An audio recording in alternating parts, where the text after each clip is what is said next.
भारत का light combat aircraft तेजस रोज एक नए कीर्तिमान रच रहा है। अब इसके ट्रेनर वर्जन ने बेंगलुरु में सफल उड़ान भरी। करीब 35 मिनट की इस उड़ान के दौरान तेजस सभी मानकों पर खरा उतरा।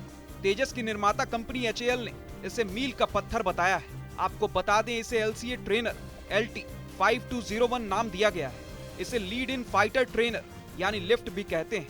यानी इसका मुख्य उद्देश्य फाइटर जेट की ट्रेनिंग देना है, लेकिन जरूरत पड़ने पर इससे हवा से जमीन पर भी हमला कर सकती है।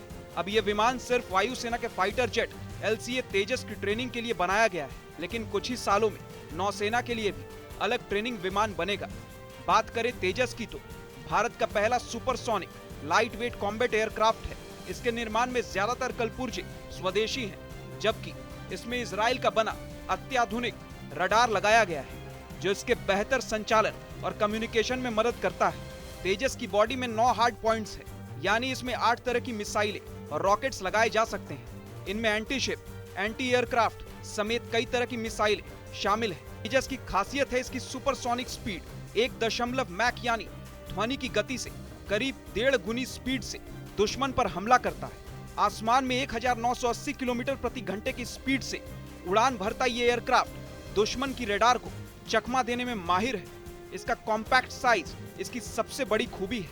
इसकी लंबाई 43.4 फीट, ऊंचाई 14.5 फीट और पंखों का फैलाव 26.11 फीट है, जबकि आसमान में ये 50,000 फीट की ऊंचाई पर उड़ सकता है। अपने छोटे आकार की वजह से तेजस दुश्मन की रडार की पकड़ में जल्दी नहीं आता, यानी जंग के मैदान में ये एयरक्राफ्ट दुश्मन के छक्के छुड़ाने में माहिर है। तेजस की फ्यूल कैपेसिटी 2458 किलोग्राम है। इतने फ्यूल के साथ तेजस 1850 किलोमीटर की दूरी तय कर सकता है। इसकी कॉम्बैट रेंज 500 किलोमीटर है। इसे close to air ground operation के लिए इस्तेमाल किया जा सकता है।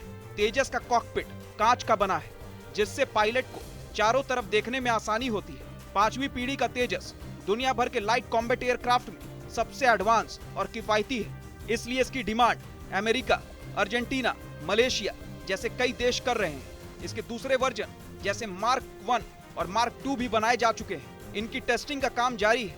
जल्दी इन्हें भी वायुसेना में शामिल कर लिया जाएगा। भविष्य में भारत की ये लड़ाकू विमान न सिर्फ देश की सुरक्षा करेंगे, बल्कि आर्थिक फायदे भी पहुंचाएंगे।